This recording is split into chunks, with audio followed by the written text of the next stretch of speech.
Yeah. Yeah. It's been a run, baby. Yeah, we're here for good now. Fall has started. Yeah. No more of this. Nothing works. We're not gonna do it. Do a lot of shows from now on. Live from your CEO's mega option grant. It's yet another Manic Monday edition of Business Pants, joined by the Lord of Analyst Holes. Wait. Oh. Is that your name? I'm not the Lord of that. It's that. Just Analyst Hole. Analyst Hole, Matt Mascardi. Yeah, there you go. In today's broken record that it is, called September 11th, 2023. Wow. It's the Arbiter of Truth. Back in the studio. Me. That's you, Matt Mascardi, the Arbiter of Truth. Matt, I have a ton of different headlines grouped into different categories, and I ask very simple superlative questions like, which is the best? And you, as the Arbiter of Truth, get to grace the audience with your witticisms, your answers, your truth. Let's pretend I have those. Your Vivek truth. You're the new Vivek. Yes. Vivek and I are on the truth. Oh, Vivek should have played this game. I know. He should have. But we're going to have to default to me because he's ignoring us. Well, there was some footage on the campaign trail of the truth sign that he walks around with. I guess he puts it on the bus. It fell on him. The truth sign fell right on his head. So I'm wondering, will the free float sign behind you, could it fall on your head today? No, it cannot. Why? Because we do actual truth here. Okay. That's the big difference. You ready? Yeah, let's do this thing. We need to play something. You need a little game showy music or some kind of exciting macho, football. It's football season, right? Something football-y. You want like? Yeah. Oh, there you go. There you go. We're gonna get sued for this, but hopefully we'll start us off this way. Well, it might be good for the NFL to sue us because I can't think of anything more boring than yesterday. I was looking at the news headlines. It's just like, does anybody care anymore about football? About anything really? But no. Especially football? No, that's really just us. Care. Well, we're also, Tom Brady retired. Post Tom Brady. And now life is meaningless good, for thank New you. England fans. Tom Brady, thank you for retiring because it feels good not to care about the NFL anymore. It is a good feeling. Yeah. Mac Jones, I don't even know what that means. Yeah, I just like mac and cheese. Come on, let's go. Do this thing. Here we go. In no particular order. These categories, none of them make any real sense, but I'll give it a shot. Here we go. That's it? I don't have any music? Oh, you already played it. No, I already played you in. Here we go. You can't play it for the whole time. First category, Brattiest CEO story. The Brattiest CEO. Ready? Here we go. The Airbnb IPO was a huge success, but CEO Brian Chesky says it was, quote, one of the saddest periods of his life. Why? I guess because he made like billions of dollars. He made billions of dollars, and he's pretty much ruined renting for the entire Western world. Really, since Airbnb debuted, local rents in cities have gone haywire. Everyone's angry. Everyone hates Airbnb. Nobody even trusts it anymore anyway because, I'm sure they're all laced with cameras and recording equipment. But the point is, Matt, he worked so hard that he became lonely. So he ramrodded this horrible company down our throats, but he's sad. So that's the first headline. So it turns out that being the CEO and working 24 hours a day to ruin entire industries does not fulfill you.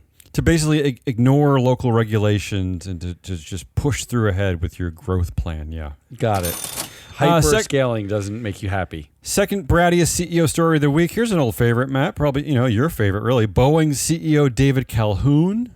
Oh, I love this already. Is commuting to the office by private jet. Yes. All right. And I guess according to the Wall Street Journal, some Boeing employees are making fun of him. Really? So it turns out that he over the last 3 years, he's made about 400 trips on his private airplane from one of his two homes, either from New Hampshire's Lake Sunapee or from a gated South Carolina resort community. This guy has two resort homes, right? And it's prompted, according to the Wall Street Journal now, this is not even the Business Insider. It's prompted some of Boeing employees to hang signs and to have mugs that read "Love Lake Life." I don't even know what that means, but I like that's I a like little like that's very passive aggressive. I don't like, even know can what's it going get a on, little yeah. bit more aggressive? That's very passive aggressive. I guess one of the biggest reason for the story is that, Boeing offers very few work opportunities, very few remote work opportunities. In fact, they've been pushing a culture to be at work, but the guy spends a lot of time at his lake houses. I guess that's the takeaway here. I Not for the believe it CEO. was David Boeing saying David Calhoun, that. yeah. Or sorry, David Boeing. It might as well be. Yeah. David Calhoun One of said my favorite artists, David Boeing.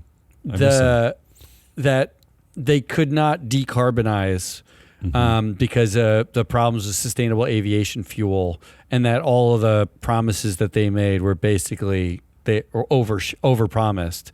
Meanwhile, taking 400 trips a year in a privite Did he airplane say that from New Hampshire in his jet? between like places that are like an hour flight, a 30-minute flight or whatever. Congratulations, David. All right, so that's We're very going high in the running. In the third Brattiest CEO story of the week, this is a doozy. Flexport CEO Ryan Peterson announced on social media that his logistics company was rescinding dozens of job offers on Friday morning. Okay, just bear with me here. Rescinding? Just bear with me. This is the longest one I'm going to present to you today in this game show, but I had to do it. Of course, he posts this on all places, Twitter or X or whatever you want to call it. I don't care. Okay, I don't know why human resource announcements are made on Twitter. I mean, he should be fired just for that. It just seems like a breach of everything, honestly. But here's what he said. Here's the exact quote. Flexport is rescinding a bunch of signed offer letters for people who were starting as soon as this Monday. I am deeply sorry to those people who are expecting to join our company and won't be able to at this time. It's messed up, but no way around it. We have had a hiring freeze for months. I have no ideas why more than 75 people were signed to join. All of this has been canceled except for a handful of roles directly, blah, blah, blah, blah. A Flexport team member will reach out to each of you personally. I hope you will forgive us someday and even consider coming to work here again once we get our house in order. First of all, there's no again. I mean, they're not really starting it. But this is can you believe this announcement? This is crazy. I mean, this actually makes the guy who fired everyone over Zoom look like a way superstar better CEO. That's way like better. Really That was like shocking. that was like an operational mishap. This guy is nuts.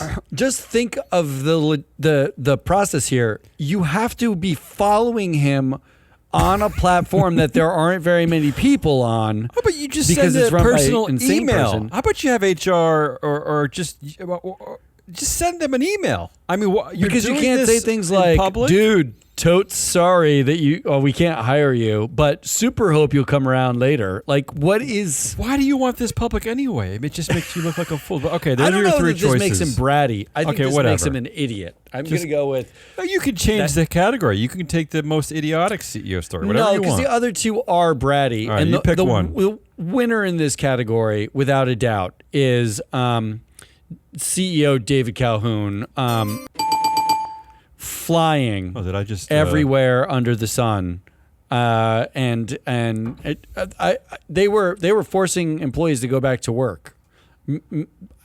Last check, most Boeing employees do not have several lake houses that they can take private jets to and from. True. So that would be the That is the bratty correct move. answer. I'm sad that Brian Chesky actually thought that running Airbnb would fill the hole in his heart, or IPOing, like capital markets somehow fulfill you.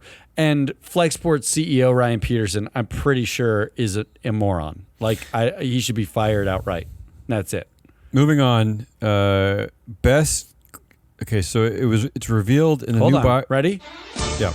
Oh, every time. I like that. Every time. I want to In do it the every new time. biography due on the shelves tomorrow about Elon Musk, from Walter Jacobson. I believe it was the same author behind the Steve Jobs biography. Yes, I listened to that one. That's the only It was book a I good ever one. listened to on tape. I enjoyed that one.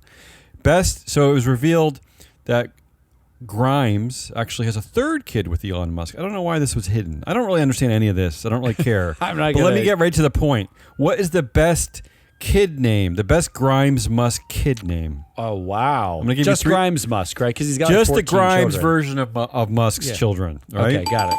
And bear with me. This is going to be difficult for me. I don't Let me start with the easy one, okay? The first one is Techno Mechanicus. That's the nickname Okay. is the nickname is Tau, okay? Okay. The second one is Exadark Sidereal, nickname Y. Okay. And the third one is Nickname should not be Y. I don't understand this third one at all. It's I don't know if you know this one, Matt, but it's XAEAX. I don't even know what to say. I don't even know what to do with that one. But the nickname is X. I don't even know what to do with this, Matt. You help me out, bail me out. What is the best name here? Okay. Well, Help I me. think the. Oh man. The Sidereal is a thing from Tolkien. Like that's Okay. that like references Elvish. It's already stupid. Is it any wonder that his other children hate him? I mean, this is just craziness. Techno Mechanicus. That's the latest child. That's the hidden child. Yeah. But at least the nickname Tau. I like that. Tau. It's nice. That's a fine name. That's a nice name. The one with all the letters in the one it, that and the X's. Prince, formerly known as the artist Prince. Yeah. I don't know what that is. There were pronunciation guides, Okay. and it's pronounced some way. Yeah. That by far is the worst. Sure. So I'm gonna go with Techno Mechanicus Sure, as okay. the best name. Yeah, Yeah, I think that's you're right. the best name. Moving on. Yeah, I know. I know. I'm right. Yeah, that's right. Well, you're going to see a trend in this game today is that all of your answers, in fact, will be correct because you're Will be the arbiter correct. of truth. Yes. Truth. Yes. Vivek, this is what Exactly. truth sounds like. All right. Saddest stakeholder headline. Oh, saddest stakeholder. There's Yeah, a lot here we of go. those. I'll go quickly on this one. Walmart cuts. Matt, Walmart. You know how rich the founding family of Walmart is. Walmart I do. Cuts starting pay for new hires who prepare online orders, stock shelves. They cut the starting pay. Okay. Number 2, Wisconsin sawmill has agreed to stop hiring children after a 16-year-old died on the job. That's number 2. Really? Good work. That's an agreement that I can get behind, by the way. That's, you know what? If you're going to agree with something, that seems like one that's worth agreeing Matt, a with. sawmill. A sawmill. You can picture what I'm picturing. When I right? was 16, I Yeah. worked at Dell's Frozen Lemonade. Like I was bussing tables. Yeah. There was no risk. And finally, Sawmill seems not great. a mother is suing Peloton, claiming her son was killed when his bike fell on him. I don't understand. Oh. How does that even work, though? Where was he? I don't know. I don't want to get into details there, but did the bike levitate and then come back down? I don't get that one. I'm going to skip that one because can we say that might not be Peloton's fault entirely? Sure. I don't know. It's still sad. But Walmart cutting pay. You know what? This is a clear truth winner. Yeah. Wisconsin sawmill stop hiring children. That seems very woke. That seems like a clear win, especially as Republicans are trying to eliminate child labor laws. Mm-hmm. This seems like a clear win for stakeholders, particularly 16-year-olds working in sawmills. All right. So I won that one. The answer is correct. Next, stupidest CEO headline. Ex-Starbucks CEO Howard Schultz admits he once shunned the Frappuccino. That's pretty stupid. That is a really dumb headline. Number 2, David Solomon, DJ D. Sol over there, CEO of Goldman Sachs, defends his leadership of Goldman Sachs on CNBC. The quote, "I don't recognize the caricature that is painted of me." Oh. I thought that one was pretty funny. And finally, even Uber CEO Dara K. thinks the company sucks and treats its drivers like crap. That's because he spent a day behind the wheel. So that's correct. And it took him like 5 years before he did this experiment where he actually drove an Uber car, and then he realized that the company, which is built on the backbone of these drivers, was mistreating the drivers. It took him many years. But there's one clear winner out of these headlines, and it's not the one you think. Okay. The clear winner is ex-Starbucks CEO Howard Schultz admits he once shunned the Frappuccino, and here's why. Why is that? Yeah. Because the headline writers wrote ex-Starbucks CEO Howard Schultz. That's the one thing. We must be completely That ESG is nerds. That's the one thing false. I focus on too. I know he's not currently the CEO, but he is the founder and he's still sitting on the damn board. He's got all the fucking influence in that company. Don't frame it like the guy who used to work here and run the company didn't like the Frappuccino. You've written the headline totally wrong. Yeah, it needs to be that the most influential person at Starbucks didn't like one of their drinks. That's how you should have written it. According to our data, he controls 68% of board influence. That's Free Float Analytics data. That's okay, correct. Moving on. The worst food headline. Which is the worst? Oh, no. There's so many things that are bad about food headlines. Just 12% of Americans are eating half of the nation's beef. Oh, I don't even know where to start with that. That makes me feel so bad. And the two groups they're referring to are men, especially aged 50 to 65. They're eating over 4 ounces of beef a day. That's disgusting. Wait, 4 ounces a day? Yeah, because the research showed that they're eating a disproportionate amount of beef in a day, and disproportionate is defined as 4 or more ounces per day. That's 4 or more ounces per day, right? That's true. That's not 4, that's 4 or more. Yeah, you Which start means your baseline is 4. Yeah. The minimum amount of that these people are eating is 2.5 pounds of beef a week. That's the minimum amount that they're eating. Yeah. Next headline: snack company behind one chip challenge pulls its extra hot tortilla chip from stores following the death of a 14-year-old. So this is from a company called Paqui that sold this chip. They sold it. These. It's dusted with 2 of the world's hottest peppers, and it's sold in a coffin-shaped box. This kid, that's right. And this kid bought this chip at a Walgreens. That's right, a Walgreens. So maybe that's why Roz Brewer left Walgreens. Yeah, but anyway, that's the second headline. The third worst food line headline is: did tobacco companies also get us hooked on junk food? New research says yes. They're claiming that the tobacco companies, the sales teams there, were responsible for what has been called pushing, I guess, junk food at us, because they, as part of their diversification process, right? They acquired a lot of junk food. Yeah, that's brands. true. Is that what happened? Yeah, that's true. Okay. You ready for the answer, though? Yes. The truth? Yes.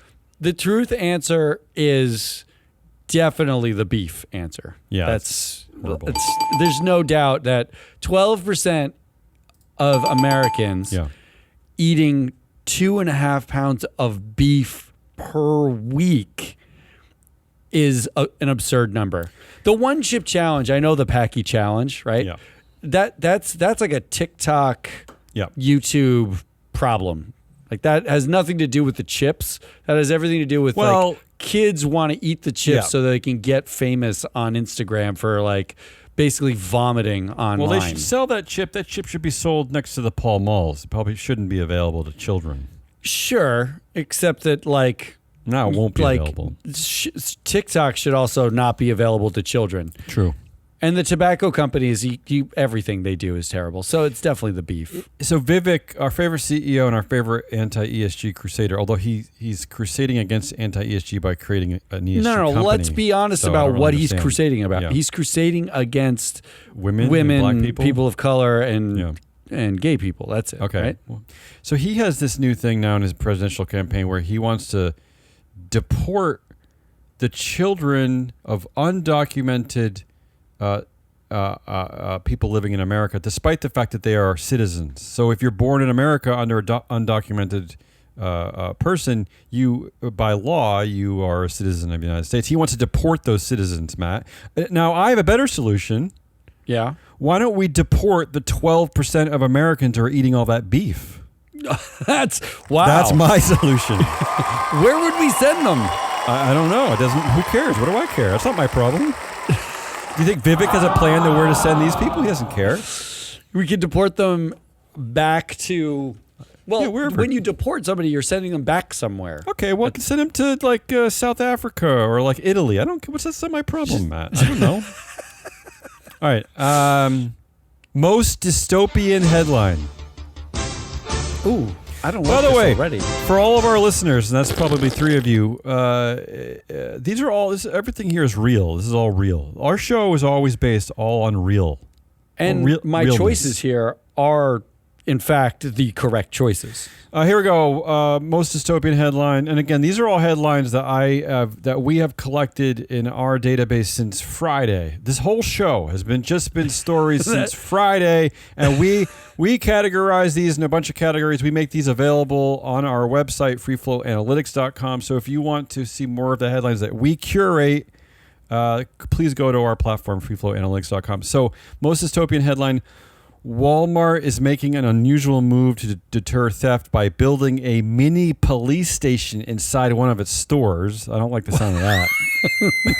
That sounds not like a great idea. Burmese pythons are being spotted farther and farther north in Florida.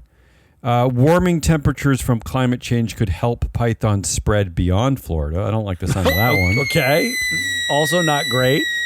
Billionaire VC Mark Andreessen welcomes the symbiotic AI future. The quote, "It's going to be a much better way to live." I don't like the sound of that. That's not true. No. And finally, according to the UN rights chief Volker Turk, climate change dystopian future already here. Wow. So that's a doozy of a list there. What do you got? What do you think? Most dystopian headline.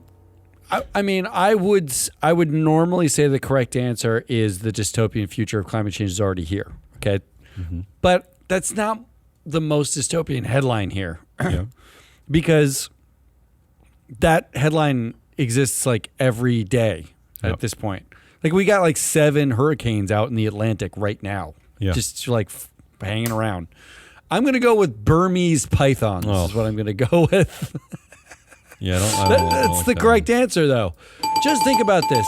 Yeah. The number of species that are going to move to your house. And I want a full accounting of that. This is important for most of us in the Northeast region because a lot of us end up living here and choose to live here because we look at the book that tells you that there are there are really very few or none dangerous exotic species out there that are coming to get you. Forget exotic species.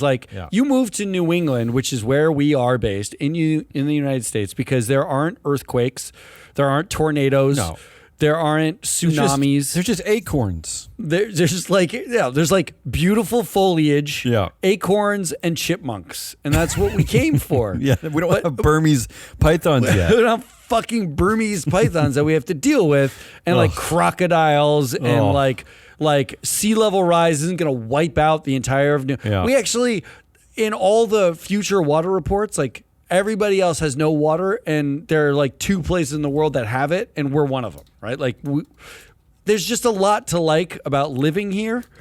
And Burmese pythons is not one of the things. And now that's the one that feels the most dystopian. It's personal dystopia.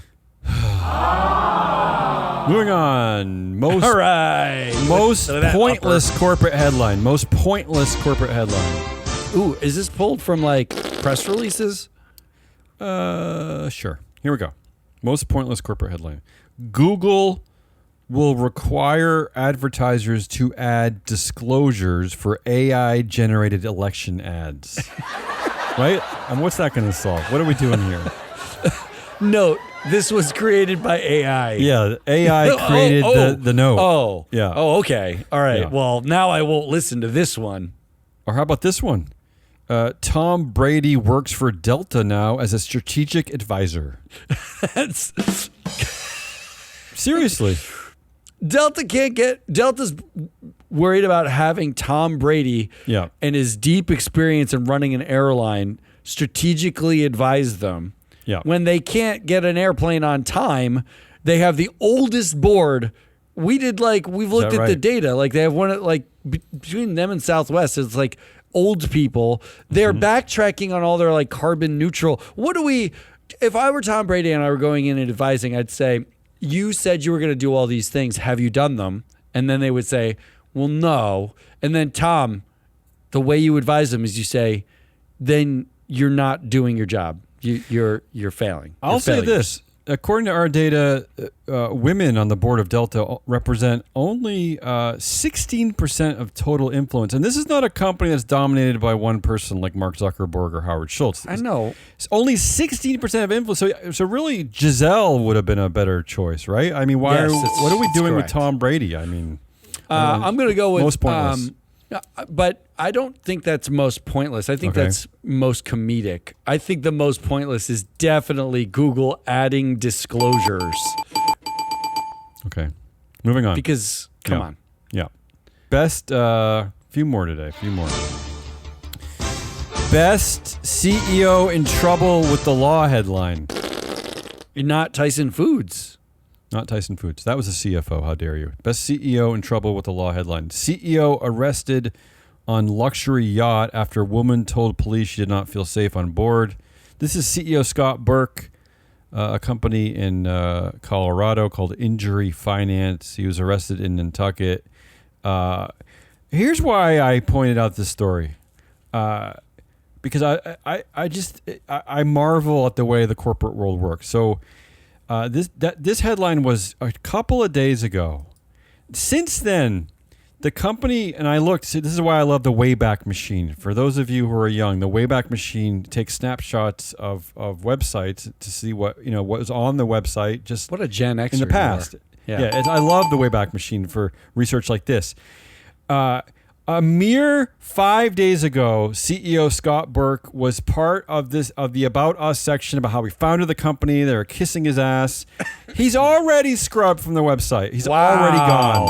Wow. This is how you handle the world in the corporate world, I guess, is you just scrub things. And also, you'd be interested to know, Matt, that Scott Burke's son, Connor, is the company's CIO, and his daughter, Jessica, is the vice president of business development. So I thought you might want to know that, too. Did they get scrubbed? Yeah. No, they're still there. That's the first CEO in trouble with the law headline. The second one is CEO Farouk Fatih Ozair of collapsed crypto exchange Thodex gets 11,196 year jail sentence. Woo! Finally, held to account. What is that? 11,000 years. 11,109. I mean, I thought 11,000 years sounded like a lot, but then when I look at the 196 years, I was like, that sounds like a lot too. I don't know. I'm like, which is worse, 196 years or 11,000 years? I don't even know. Wait, but was 11,000 like the final number? Like, what was the actual number? The actual number, I pulled this from the story, 11,196 years, 10 months, and 15 days. Wow. That's what I like the most, the specificity. Yeah, even the 10 months and 15 days kind of frightens me a little bit. Can you imagine, like, at 11,196 years, 10 months, and 12 days, he's like, come on, just like, it's been over 11,000 years. Can I get out now? So which is the best CEO in trouble with the law headline? I'm going to go with 11,000 days. Yeah, that one has to be the correct answer, right? Yeah. I mean, or 11,000 years. 11,000 year jail sentence. Yeah. I mean, at some point, you're just like, just cap it at forever. Like, just you don't need to have the number of years. And finally, on today's show, September 11th, 2023, this is the Arbiter of Truth special. We because of technical difficulties, is that the right way to explain it? We had to skip our Friday show on Friday. So Matt, I took all the categories from Friday. I stripped out all the nonsense, and you're going to weigh into what would have won all the categories. Ooh, I like this. Ready? This is my new favorite story of the week. We should do this every Friday. Yes, story of the week. This is for last week's stories. Disney's wildest ride, Iger, Chapek, and the making of an epic succession mess. That was a huge, very interesting article on CNBC. Okay. Yeah. If you haven't read that article, you want to know why we do a lot of what we do. It's kind of embedded in there. Like it talks about how Iger handpicked the board over 15 years, how the interplay of power and dynamics at Disney worked. Great story. And not to mention story of the week. How he bypassed the succession planning process that should have been controlled by the board and the nomination committee by basically going on a hunch. Yeah, and he nominated Chapek to the board saying, like, this is our guy. And they were like, are you sure? And he was like, yep. and that was the succession plan, and then it didn't work out. Yeah. So shock. That was the first story of the week. Second, the glass cliff continues. We talked about the new CEO at Qantas, Vanessa Hudson, who is cleaning up another shit show. So that's the second story of the week. Third story of the week, Elon Musk blames the Anti-Defamation League for destroying basically the entire value of his company, Twitter, or X, whatever. Yeah. And the fourth, so he's going to threaten to sue them. And the fourth story of the week, in the first monopoly trial of the modern internet era, the U.S. is going after Google. I think that trial is starting this week. Is that right? Yeah, it's really fast. Yeah.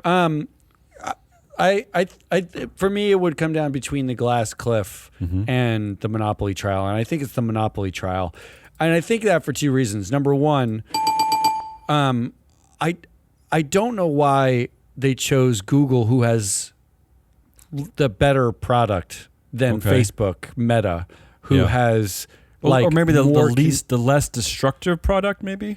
I mean, I don't know. They're all fairly terrible for humanity. Right. Yeah. But I do think that like Zuckerberg owns 90% of one thing, right? And Google owns 90% of another thing, which is search, and social media is basically, and I think searching for shit is significantly less worse for society than watching heinous videos and having 14-year-olds die from chip challenges. Alphabet does own YouTube, of course. They do. And they have their own problems, but they do not. That is like a small sliver of social media compared to what Zuckerberg owns. Zuckerberg owns the way most people communicate with one another now. Yeah. Google owns the way most people search for rubber ducks on the internet, right? Like, true. Which one seems fucking worse to you? So I like that this is happening because it needs to. And I like that both companies are fake public companies. So Google is not a real public company. It's owned by Sergey and Larry. According to the New York Times, the 10-week trial is set to begin tomorrow. There you go. Ooh, I like that. Should we live stream the entire trial? Yes. Goodliest story of the week. We only have two choices from our notes. Ryanair's CEO Michael O'Leary hit with cream pies by climate protesters. Okay. Yeah, all right. Yeah, that was while he was complaining about air traffic controllers going on strike, I think. And then they hit him with a pie. And second, President Biden bars oil drilling across a wide swath of Alaska's Arctic. I mean, given that these are my only options, I'm going to go with the second one. It's not the pies. Well, you're part of the problem here because I don't think you submitted a good list last week. I didn't. No. Assholiest story of the week. This is a category controlled by you. The three options. First, the great article by Sharon Bentley Hamlin, has ESG gone off the rails? That was a wonderful article where she claimed that the reason why there aren't more women in management at some of these firms is that they're not competent enough.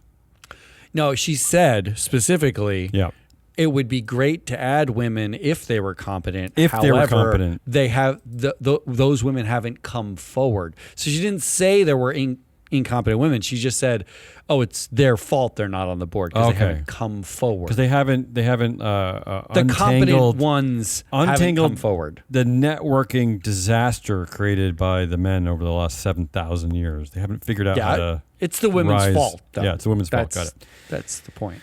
Number two, second assholiest story, assholiest choice. You went right after the chair of the Tesla's nominating committee, Ira Ehrenpreis. He controls 5% of the influence at Tesla because I'm guessing Elon Musk has roughly like 70% of the influence. And the reason why you targeted Ira is that he claims to have governance and legal expertise according to the company's skills matrix, and you're wondering why, given this, he doesn't fire probably the biggest governance disaster of a CEO at any company, Tesla CEO Elon Musk. So last week you pulled no fewer than 15 headlines. That was just in a week. That was just that week. That was just that week, right? Yeah. Like that was just like Monday to Wednesday, and they were all horrible. And I can't understand how the head of the nominating committee doesn't say, "I have governance and and legal expertise. This is a governance problem and a legal problem. We need to have a different CEO. I mean, that guy. You don't even have to wade into the muck for this. You could just be like, you don't have to go that far. You could just be like, dude, you spend all your time running X and Twitter, whatever it's called. That could be enough, right? And really, do you need much more than that? And when you're not doing that, you're running SpaceX and you're turning off satellites for the Ukraine war because you don't feel like it. And you are working on AI. Stoking global anti-Semitism. How about that one? And then in your spare time, you're inserting chips into monkeys' brains to control their thoughts. Right. I mean, come on. Okay. Third asshole of the week, speaking of the asshole you were just talking about, you had a category called Blaming the Jews. First, of course, Elon Musk's epic antic Labor Day weekend against the Jews. And second, this is a story out of Malaysia. Is it Malaysia? Where's Adani? No, India. Adana's India. Adani, who's been under fire from every direction in the last 6 months. He's been called out by like a million research firms about how he's basically running a sham of an empire, a corporate empire. Scheme, yeah. It's a Ponzi scheme. He is now blaming Soros-funded interests after media raised new questions about the business empire. And according to you, Matt, the Soros-funded interest represents it's only 4% of total funding at an organization that roots out corruption. So I don't. Yes, that's just like blatant, silly anti-Semitism.